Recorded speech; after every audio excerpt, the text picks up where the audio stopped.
Welcome to the Deep Dive. It's September 5th, 2025, and, well, for a lot of us, that date means one big thing. The NFL season is kicking off. Absolutely. Game time. Right. Now imagine this. You're looking at the NFL schedule online, maybe finding your team's home opener, or that big rivalry game. Yep, the one you have to watch. Exactly. You spot the game, you click just one button, boom, it's right there on your personal calendar. Magic. All the details, just like that. No typing, no copying and pasting dates and times, just smooth. Effortless. So that click, the one that's so effortless, the little bit of digital magic. Well, that's exactly what we're digging into today. We're going to unpack the really clever tech behind those instant calendar invites. And we've got this great demo site to look at NFL2025.31events.com. A perfect example. Yeah. So our mission today is to explore these hidden systems, the databases, the APIs, all those background processes that make the invite happen, and even track how people respond. It really is elegant, isn't it? How something quite complex under the hood can feel so simple, so seamless to the person using it. Yeah. But yeah, beneath that surface, there's a whole lot going on. Layers of data, different processes talking to each other. That's what we'll be exploring. The how, and maybe even the why it's built this way. Okay, let's unpack this then, starting right where the fan starts on that demo page, NFL2025.31events.com. And just a quick note, the creator made it clear this is just a demo, a sample page. Oh, right. Not for commercial NFL use. It's a proof of concept. Exactly. We respect that. But it's just a fantastic example of this kind of tech. Definitely. So you land on the site, you see the whole NFL schedule laid out really clearly. Yeah, very organized. It's broken down like you'd expect, AFC, NFC, then the divisions, East, North, South, West, and obviously week by week. Standard stuff, but well presented. And what makes this demo neat is the live picker thing. You can click through weeks, see the games coming up. Makes it easy to browse, interactive.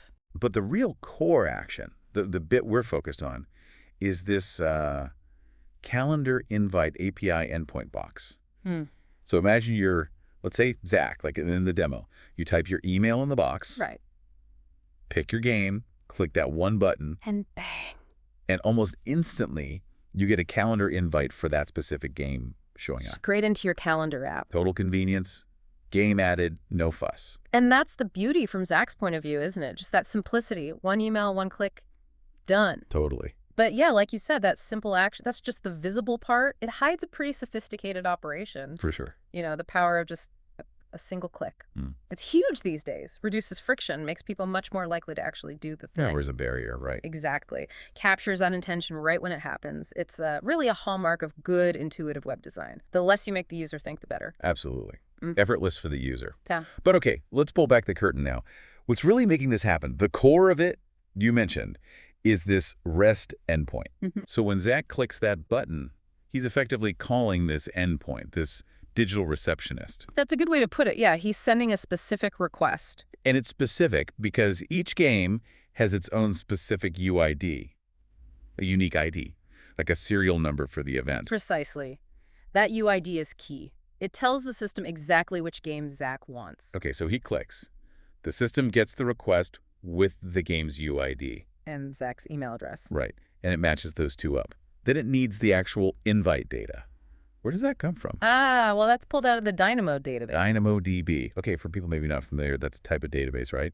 Known for being fast. Extremely fast and scalable. It's a NoSQL database, perfect for handling lots of data and retrieving it super quickly. Which you need if loads of fans are clicking at once for different games. Exactly. You need that speed and ability to handle high traffic. But here's the really interesting part. You mentioned the data isn't just sitting there ready-made for every possible invite. No, that would be inefficient. It's reassembled on the fly for Zach's specific request. That's right.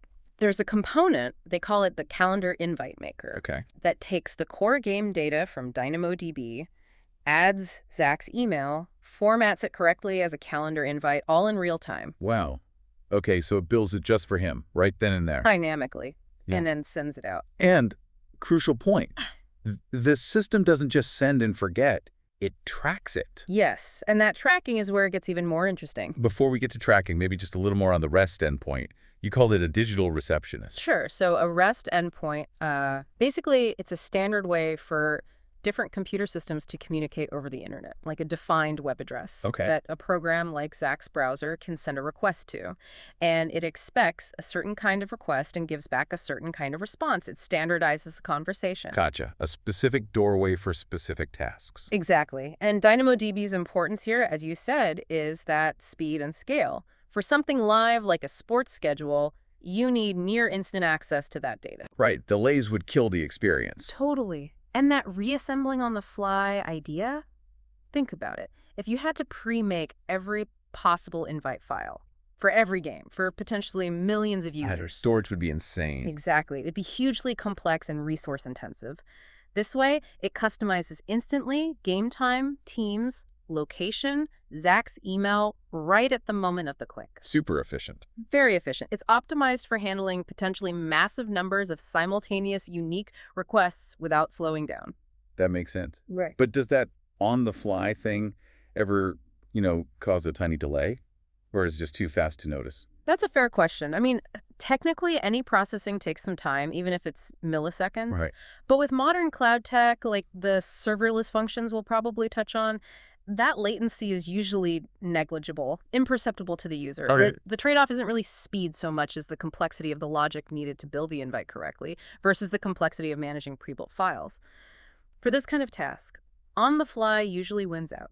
Okay, cool. So the invite goes out, built dynamically. Now, let's get back to the tracking. What does that actually mean? Right. So the system sends the invite, but it doesn't stop there. It listens for a response. Exactly. It collects the receipt, as the source material puts it, and this is built right into the standard for calendar invites.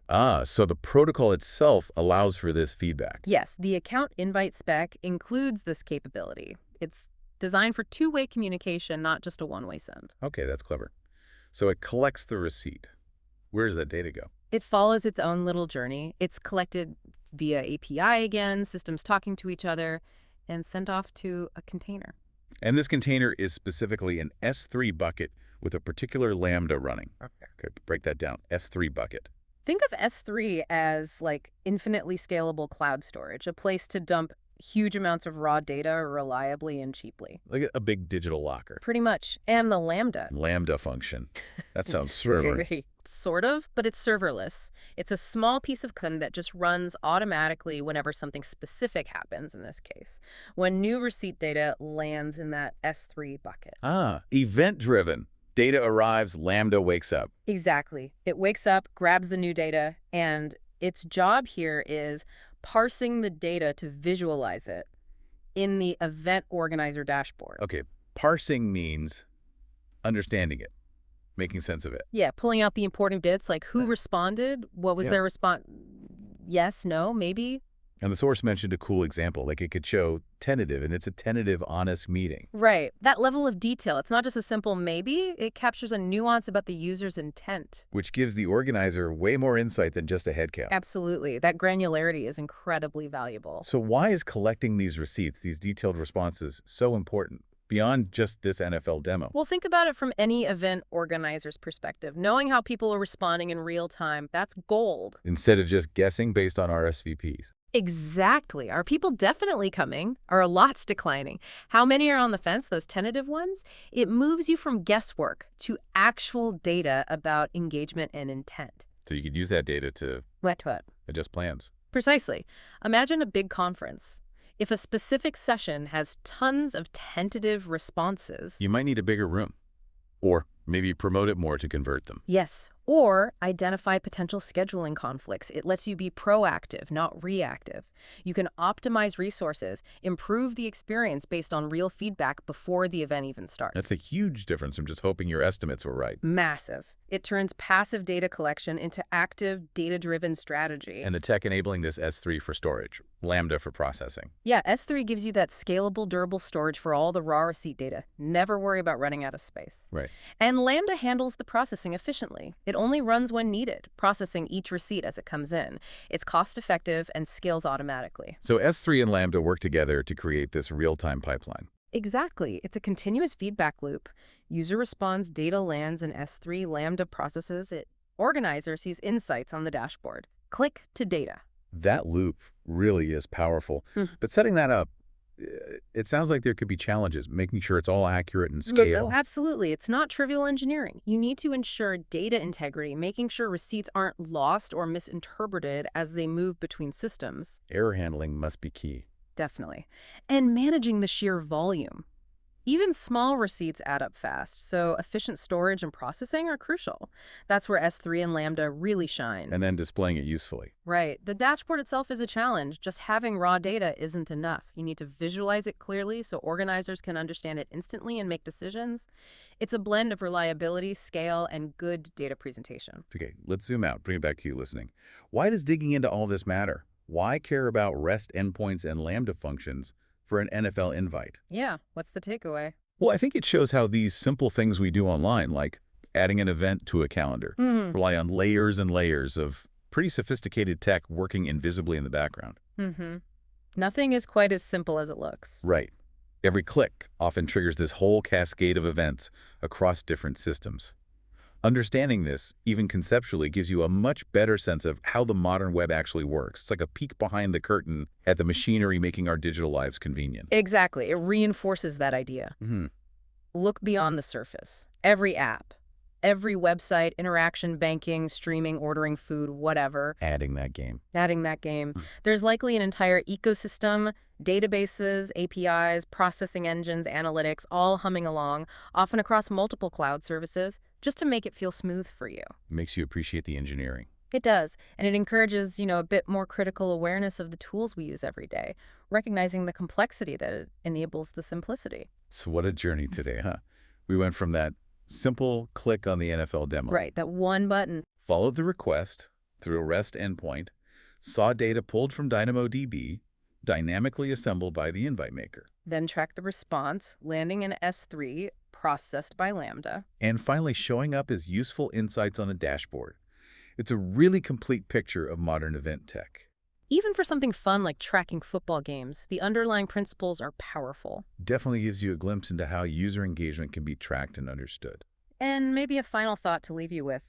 As you go about your day, clicking and tapping, just consider how many other parts of your digital life might be powered by similar systems. These intricate, integrated pieces working silently behind the scenes. Making things easier, more personalized. And providing valuable insights for the service creators. What other invisible tech is out there orchestrating your online actions every day? Something to think about.